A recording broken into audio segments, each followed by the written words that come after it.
Coronation Street, P694, stroke programme of 300, part 1, take 1. Edited copy.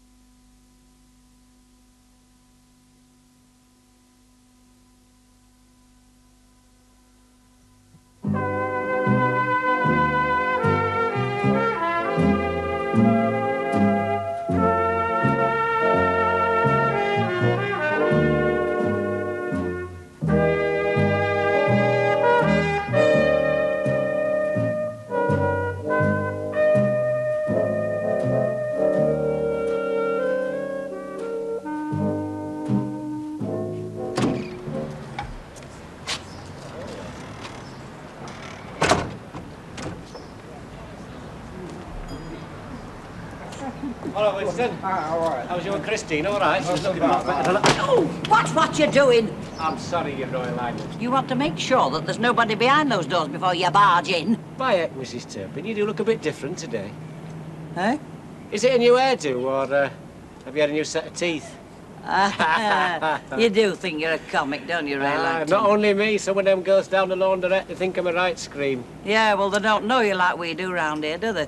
They don't know your true colours. I'm only sticking up for my flipping rights, you know.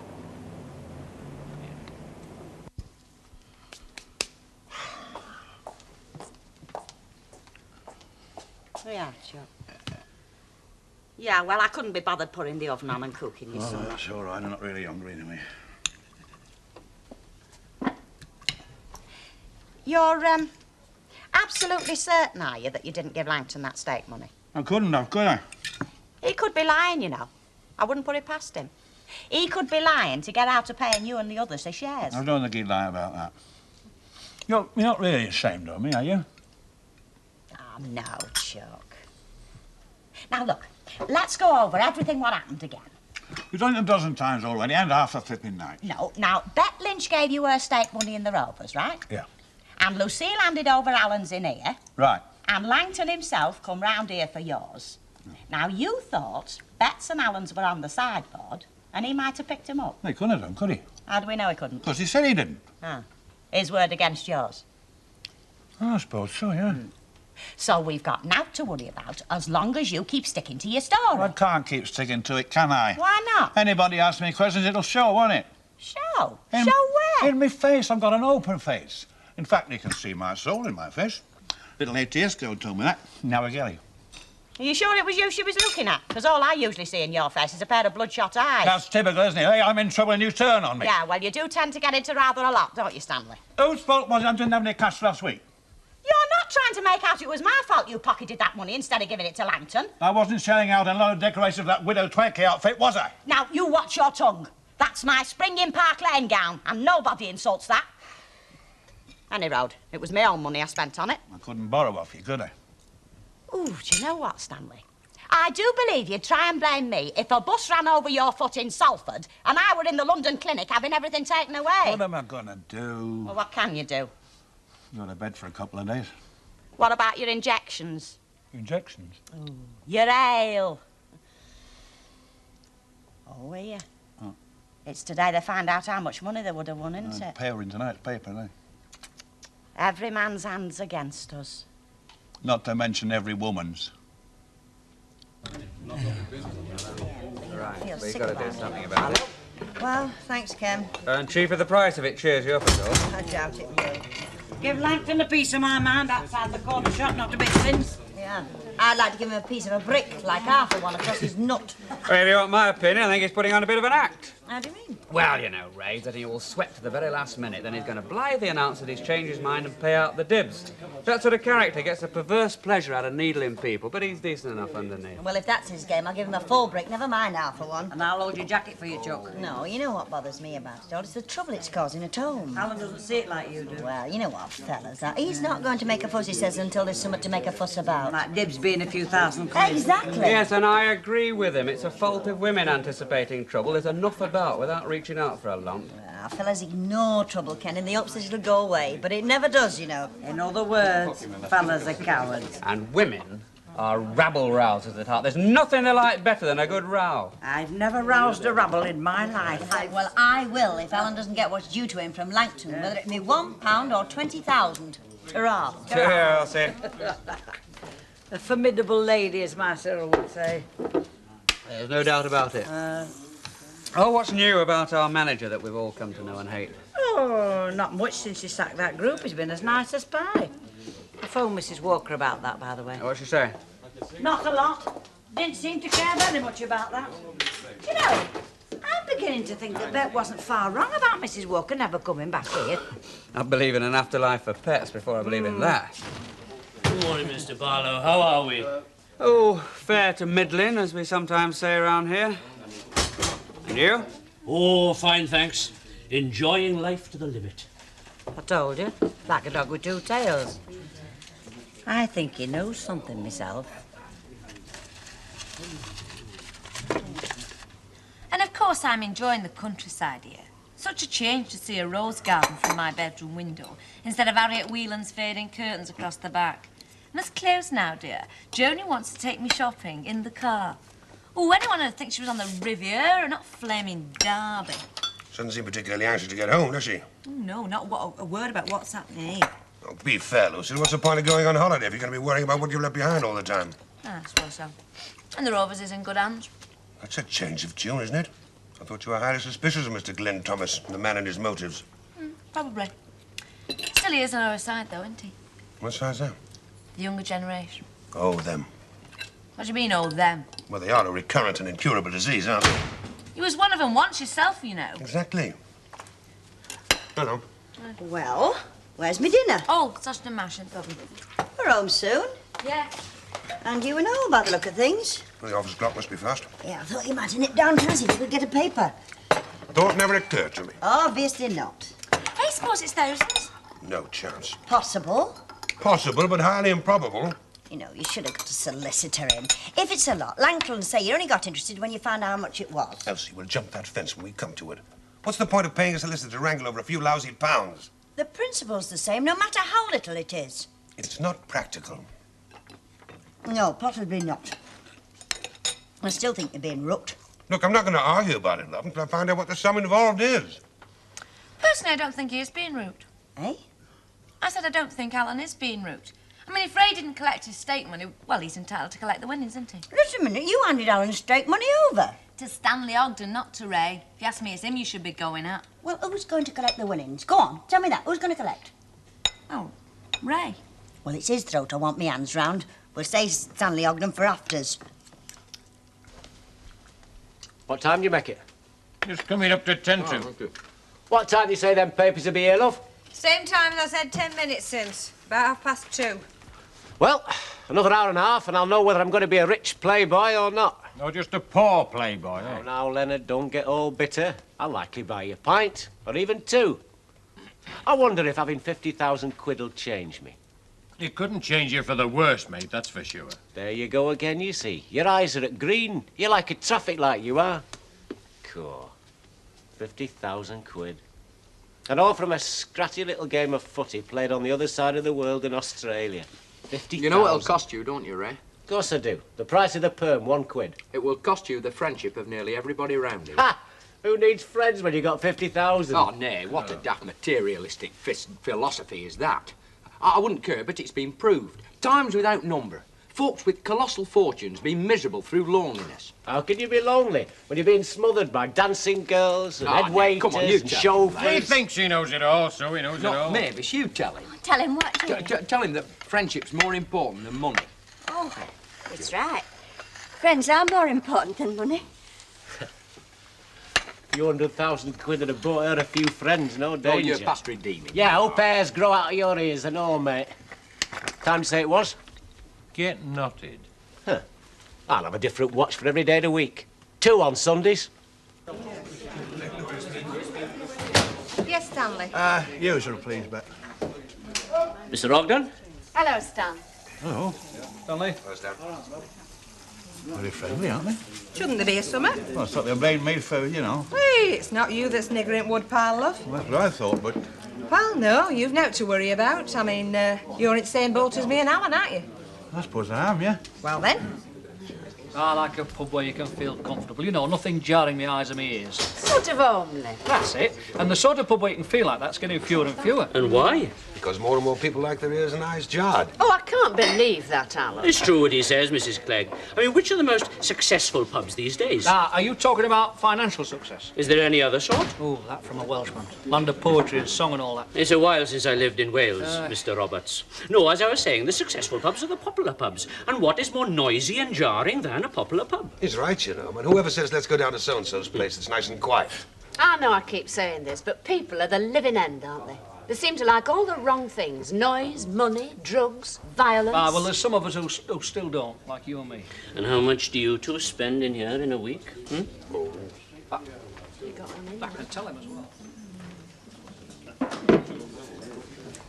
Yes. We've arrived. Been twice round the gasworks trying to find this hostelry, but here we are, aren't we, Renee? Can I have it in? And work before pleasure, darling. Mr. Thomas about?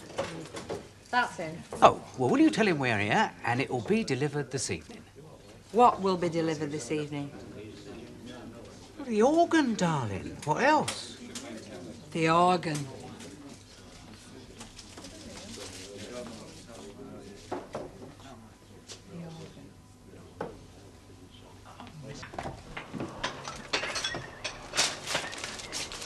Oh, thank you. Right, love.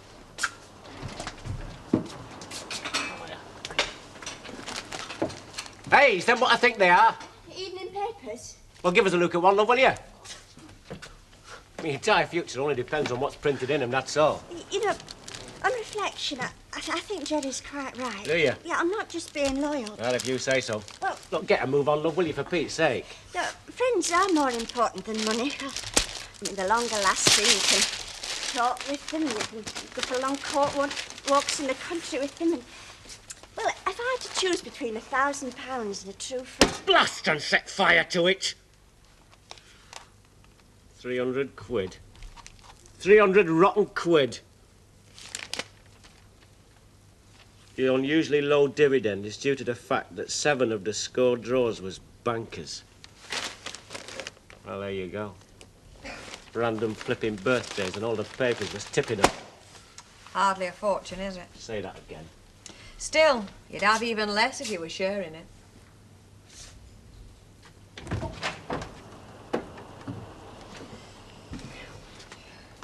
Do you think he'll change his mind now about giving the others some? Well, 300 quid's still 300 quid, love. There's been murders committed for less.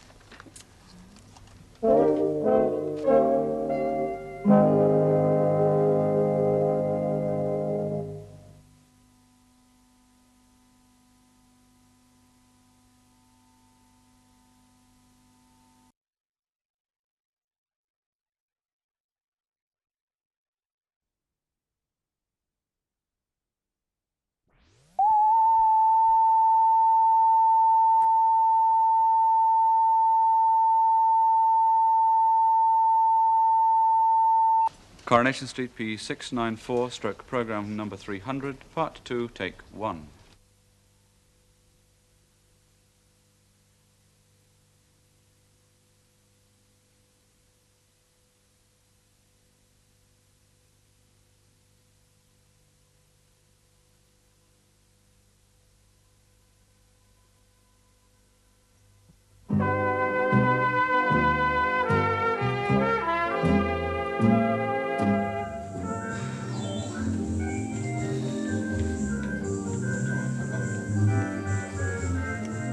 You know what? You can't stand any more of it. Not another cacophonous bar. Me neither.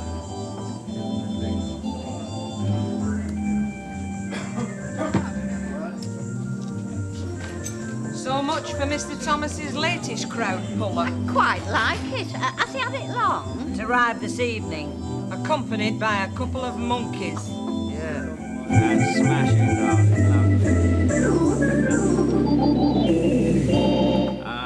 Virtuoso performance, darling, as per... Thank you, Bernie. No need to ask if you're impressed. I can tell by the beatific smile on your face. It's very, very, very nice. Oozing with popular appeal and yet elegance. That entire programme can be replayed without Miss... Miss Delafonte, Renee to her myriad devotees. Without her actually needing to be at the instrument.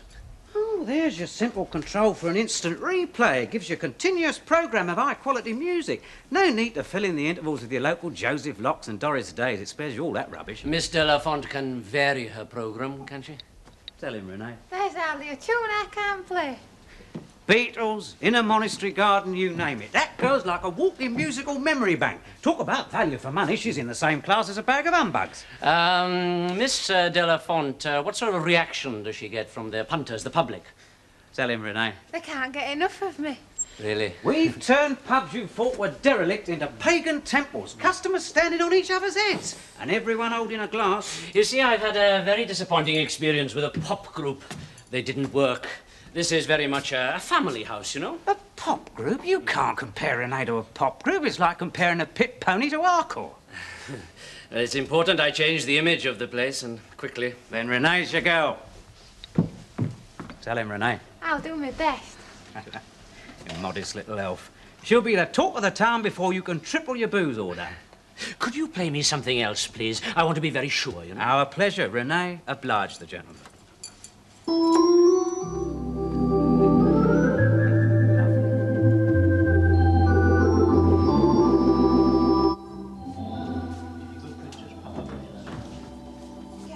You could always jack your job in, you know. Somebody's got to look after Mrs. Walker's interests. Don't you mean your own interests? 300 quid. Hardly worth all the kerfuffle there's been, is it? Quarter of 300, let's see. 75. To keep me in deodorants for a year or two, wouldn't it? It would if you'd got it coming. But you haven't got it coming, have you? I suppose you have seen the paper? Aye, we've seen the paper. Was your double-crossing mate, We've then? not seen it. Can't face us there. I'm not his flaming wet nurse, love. Just give us a couple of pints and let the subject drop, eh? It's got nothing to do with Jerry and me. No, it's not that. What do you think about that? What is it? It's an electric organ in place of that group. But an electric organ in a drinking pub, that is all we need. Oh, I've always liked organs myself. Grand, solid sort of instrument. When you say, Mrs. Turpin? Jerry, shut up. Good off. Ready for this. Right, where is he? Where's who? Oh, don't take done with me then. Where's Langton? We've not seen him all afternoon. He can hardly have left the country with just 300 quid. That's if he's got it yet. You sound as if he's on your side. No, of course he's not, Elsie. Well, it sounds like it to me. And to me. I'm not on anybody's side. I just don't want to be involved, that's all. We just came in here for a quiet pint, right? Oh, typical. And what are you picking on Len for? It's nothing to do with him. No, you fellas, you're all the same. You stick together like syrup to a tin lid. Excuse me. Good evening, everybody. Well then. Bit cool for the time of year. What do you think? Pint, please. By the heck, you've got the cheek of a flaming jungle full of monkeys, you have. Standing there as When if do we get butter- our money, Ray? What money's that, Elsie? I didn't know you was expecting any from anybody. Oh, now, come along, Ray. You know the money that Elsie's talking about. Yeah, maybe, but I don't think she's got any right to mention it because it's none of her business. Well, I'm making it my business from now on. When does Ellen get what's due to him? And when do I get mine? What money? Oh, there's only one thing to do with you, Langton, and that's wipe that grin right off your face. Go on, Elsie. Oh, don't make me laugh.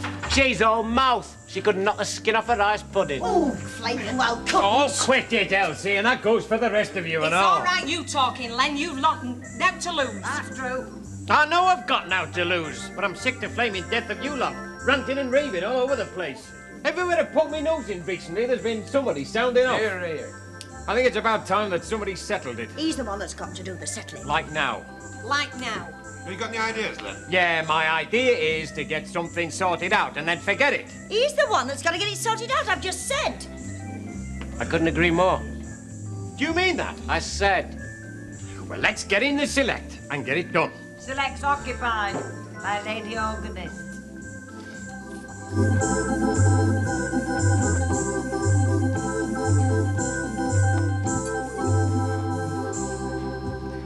Superb, Renee, superb. You're good enough for the Tower Ballroom, isn't she, Mr. Thomas?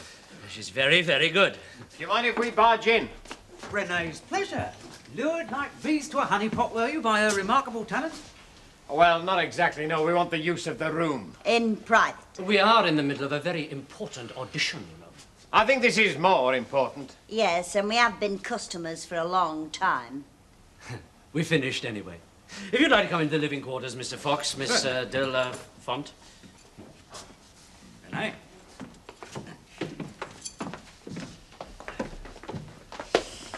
Well, I hope to see you all at Renee's opening night, eh? What did he call her, miss? Rhubarb and custard, I think. Look more like a bunch of chrysanthemums to me. We don't want cracks like that from anyone. Have you got any objection to me taking the chair? Carry on. Come on.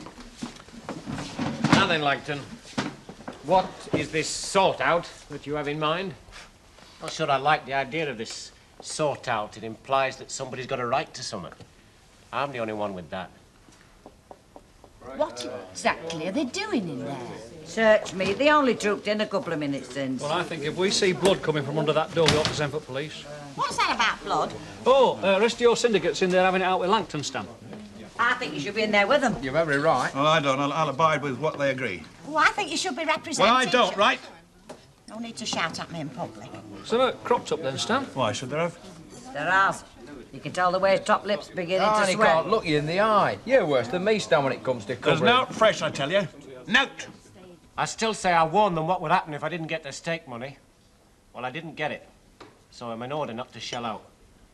Oh, I told you it was no good talking to him. We should have got a solicitor. I agree, Elsie. He's just messing us about. Alan? Well, I think it's a bit daft, but if he's going to adopt that attitude, we've no alternative, have we? Hang on.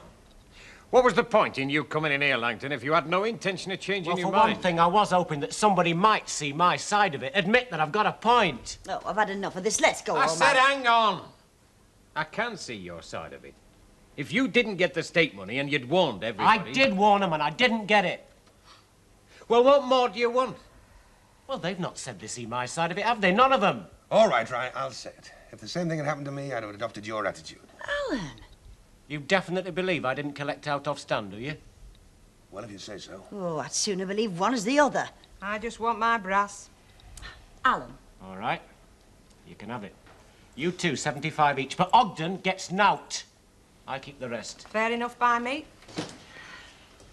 Excuse me, I've got something to say. Yes, Stanley. I didn't give Langton that stake money. I forgot it. Went out of my mind now. Well, better late than never, Stanley. Well, I wanted to tell you so you can get things sorted out. We've got it sorted out. Alan and Bet are getting paid. But you get nout, nothing. That was the idea behind your sudden confession. You can be a right louse when you try, you know, Langton. Does very well without trying. I didn't confess for that reason. I wanted to tell you. I wanted to tell you that I'm sorry for all the trouble I caused. Stan. Yeah? Look, love, I'm not saying that you weren't daft, but if the coupon hadn't come up, then we wouldn't have known any different. Just it happened to come up, and that was just your bad luck, wasn't it? Aye. Bad luck's a mate of mine, isn't it? Suddenly I feel sorry for him. Not before time. Oh, they didn't have your guts for garters then, that's obvious. What happened? I told him the truth. Well, I still say you were wrong. I'm in a share out. Share out? How much are we getting? Note. Nothing. Note I said and note I meant. And you're standing for it? Well, you know what I can do, is there? Well, I flipped Sit down, Hilda. Sit down. I think we're looking to get away with it as we have done. Yeah, but you told them the truth, Stan. You were man enough That's to go all in. I asked for a share. Well, all except Alan. Ah, Stan. I can't win even though I'm doing right, can I? Don't seem like it, Chuck. 2 pints, a whiskey and a gin and tonic in the select, please, Oh, Betty. right. What happened? Oh, it's all settled. He's paying me and Alan out. Oh, I am pleased. It was causing so much bad feeling. Hey, what's happening about now? Well, I didn't think he'd get paid. No, me neither. Still, he's only got himself to blame. Again. Oi, where are you going? There's still 5 minutes to closing. Oh, didn't I tell you? Welsh wizard says I can have an early night to see a fella about another fella. I'm in demand now, I'm rich. Hey, you know what Thomas has done? What? There's only had that organist. She starts Saturday night. Oh, well, never mind. Can always get earplugs, Betty. Draw. Ta-ra, What's Thomas's idea, Betty? Doesn't he know he's upsetting most of Mrs. Walker's regulars? She's going to have none left. Well, you know what he said at dinner time. His motto is business before pleasure. Ah, pleasure in your own. Well, I'm surprised Mrs. Walker don't come up footing it back home. Aren't we all?